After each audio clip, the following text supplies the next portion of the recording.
A SWAT team stormed my house. My crime? Running a government cybersecurity op from my home office, and my nosy neighbor thought I was a hacker. What happened next? She learned the hard way who I really am. There's a certain glow that comes from a room filled with machines meant to protect an entire city. Not flickering like candlelight or soft like a TV, this glow pulsed, steady and alive, humming low beneath the surface. That was the heart of my home office. Tucked in the back corner of the house, it looked ordinary from the outside. But inside, I was running simulations that could prevent a blackout across the grid or intercept ransomware targeting the city's hospitals. To me, it was just work, routine. But to Karen across the street, it was a mystery she couldn't ignore. Karen was the type who always had binoculars within arm's reach. She patrolled our cul-de-sac like she was born wearing a reflective vest. Her house was pristine, her lawn trimmed with military precision. The moment I moved in and installed a backup generator, fiber lines, and a rooftop antenna, I knew I was marked. At first, it was just glances. Then it was photographs. I caught the reflection of her phone camera off my office window more than once. I didn't react. I couldn't. What I was working on wasn't just confidential. It was part of a coordinated cybersecurity drill involving 5 cities and a dozen federal agencies. I was under strict orders to operate discreetly. Still, Karen's curiosity spiraled into suspicion. She posted cryptic messages on the neighborhood forum. Anyone else notice the new guy's house? Blinking lights at night? Strange fans on the sidewall? Something's off. One neighbor joked it looked like I was building a spaceship. Another wasn't joking. Soon, the whispers started.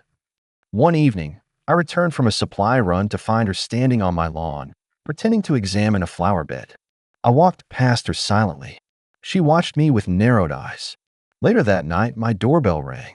A formal violation notice had been left by the HO, unauthorized modifications, possible zoning violation, visible electronic equipment. The signature was unmistakably Karen's. What she didn't realize was that those violations were legal and pre-approved by city officials under a classified contract.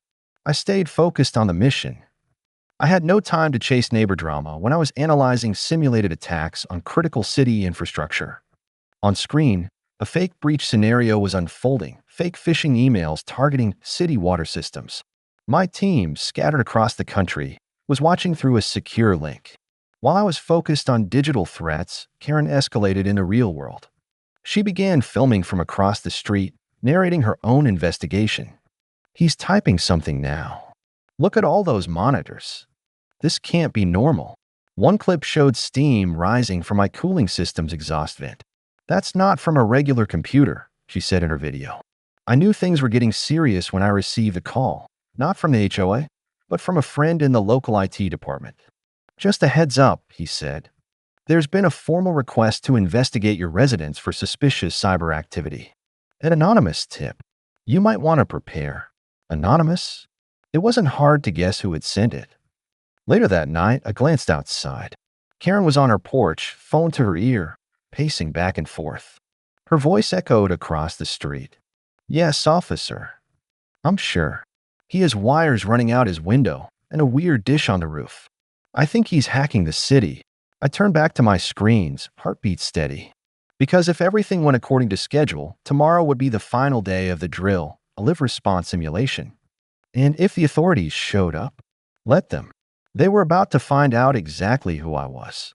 It started with whispers, but now it was something more. The neighborhood didn't just think I was weird anymore. They thought I was dangerous.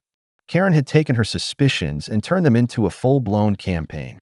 She wasn't content just to spy anymore. Now she was actively sowing paranoia.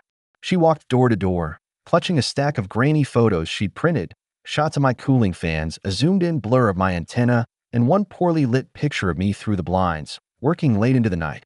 This is what you want next door to your kids, she asked. He has at least 6 monitors in there. He's got an unlicensed satellite dish. This is the kind of setup people use to hack into banks.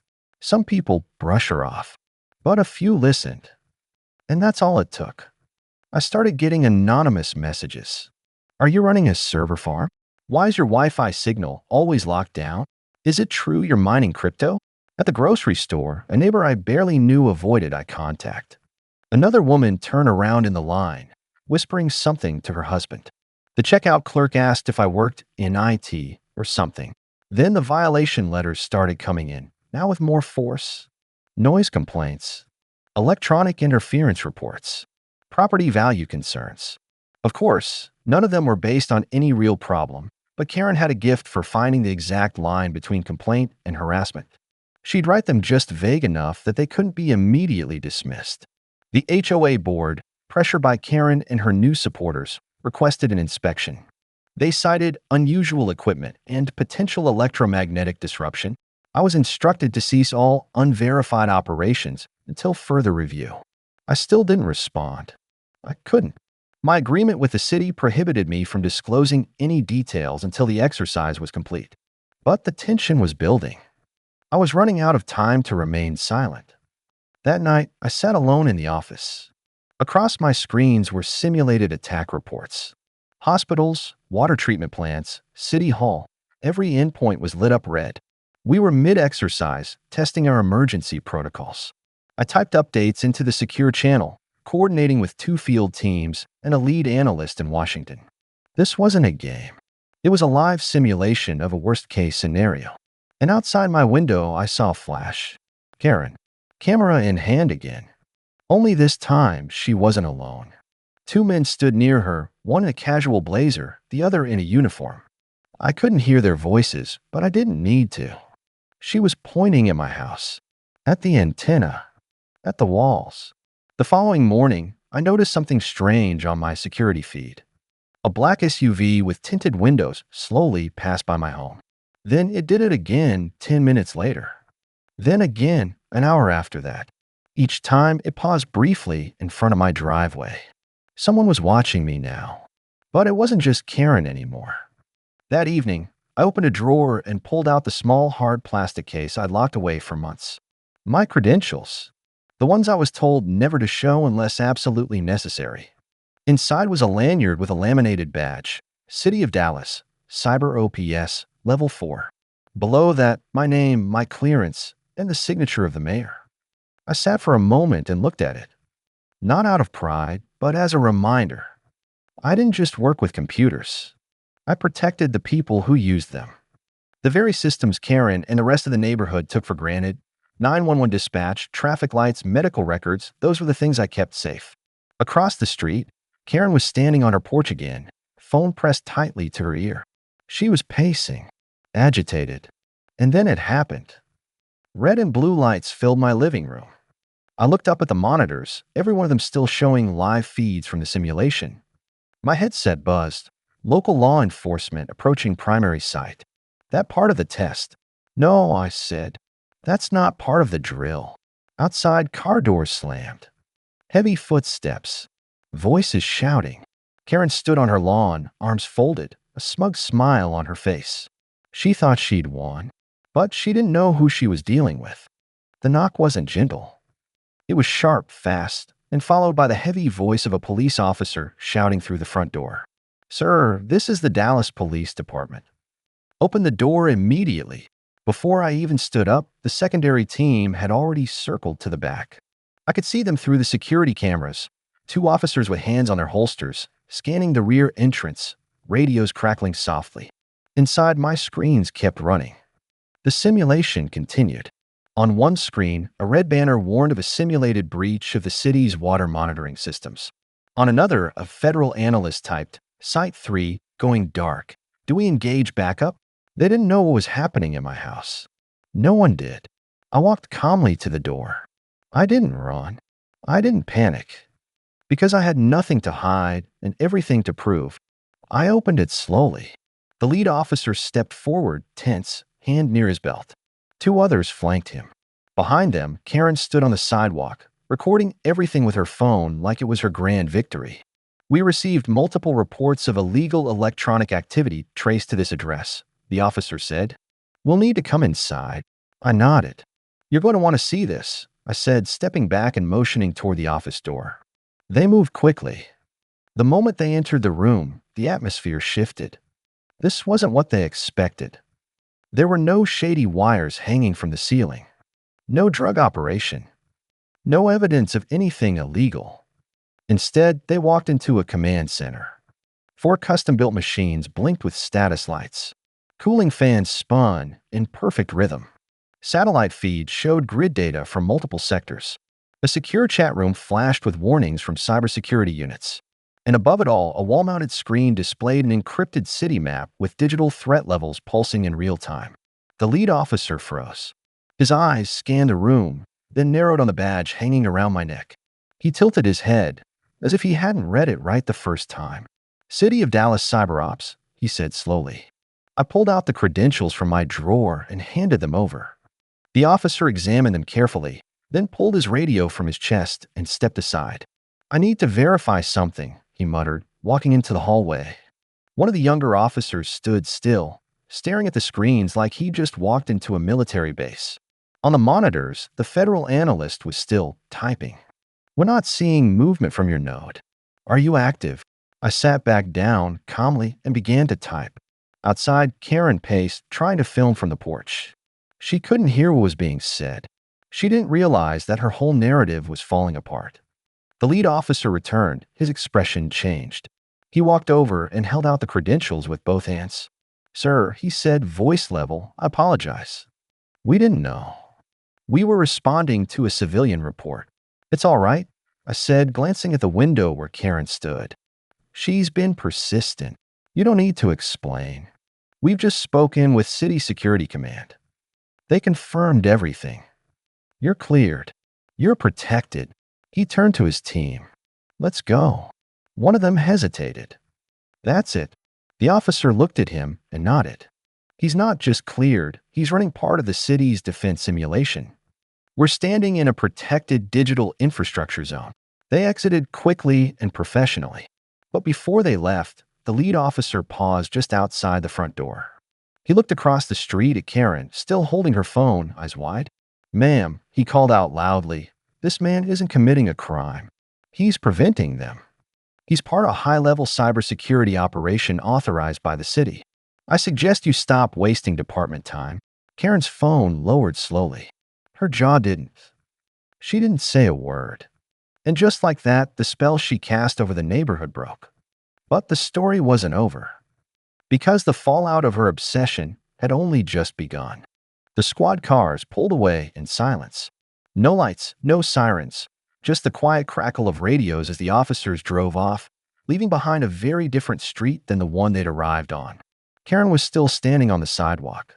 For a moment, she looked like she might march over, demand an explanation, or spin a new accusation. But then something unfamiliar flickered across her face, confusion, doubt, maybe even embarrassment. She turned without a word and walked briskly back into her house, slamming the door behind her. Inside my office, the tension hadn't left. The simulation was still active. Cyber attack vectors still moved across the screen like digital shadows, fake viruses, simulated data leaks, coordinated breaches meant to test our city's resilience. And my role in it? It had never been more real. I rejoined the secure call. My headset buzzed back to life. Site 3 reactivated. What happened over there? We lost your feed for 5 minutes. Unscheduled interruption, I replied calmly. Local interference. Resolved. The analyst on the other end didn't ask for details. He didn't need to. In this line of work, privacy was sacred and sometimes vital. We moved on. I executed countermeasures. I sent alerts through secure channels. The city's firewalls held strong. Another layer of protection successfully tested. When the simulation ended at midnight, I finally leaned back in my chair and exhaled. It was over. Not just the operation, but the tension, the suspicion, the lies Karen had carefully built. For weeks, she tried to paint me as a threat. But now, the police had publicly confirmed what she didn't see coming. I wasn't some rogue tech guy. I was one of the people guarding her safety. Every traffic signal she trusted. Every hospital network. Every emergency broadcast. I wasn't the villain of this street. I was the shield. But it didn't take long for the fallout to start. By morning, the neighborhood forum was exploding with posts. Karen called the cops on a cybersecurity specialist. Wait, he works for the city? Did she actually accuse him of hacking? This is why you don't jump to conclusions. People who had ignored me for months now responded with nervous friendliness. A few neighbors waved awkwardly as they drove by. One man stopped while walking his dog and said, "Hey, I just want to say, sorry about all the noise. My wife and I didn't know what was really going on." "It's okay," I told him. Not everyone knows what this kind of work looks like. Karen, however, didn't offer any apology. Instead, she doubled down. Her blinds stayed closed. Her lawn, once perfectly trimmed, started showing signs of neglect. But behind the scenes, she was active, emailing the HOA board, complaining about overreach, and demanding another review of my equipment. She claimed the officers had been misinformed. That's when the city stepped in. An official letter arrived at my house a few days later. It wasn't just a thank you, it was public recognition. Signed by the mayor and the city's cybersecurity director, it confirmed my role in the successful completion of the drill. They authorized me to share it if I wanted. So I did. I posted a copy to the neighborhood forum with a short caption, "For transparency." Within hours, the mood shifted completely. Karen's remaining supporters fell silent. Her own threads were flooded with residents defending me and demanding she step down from the HOA board.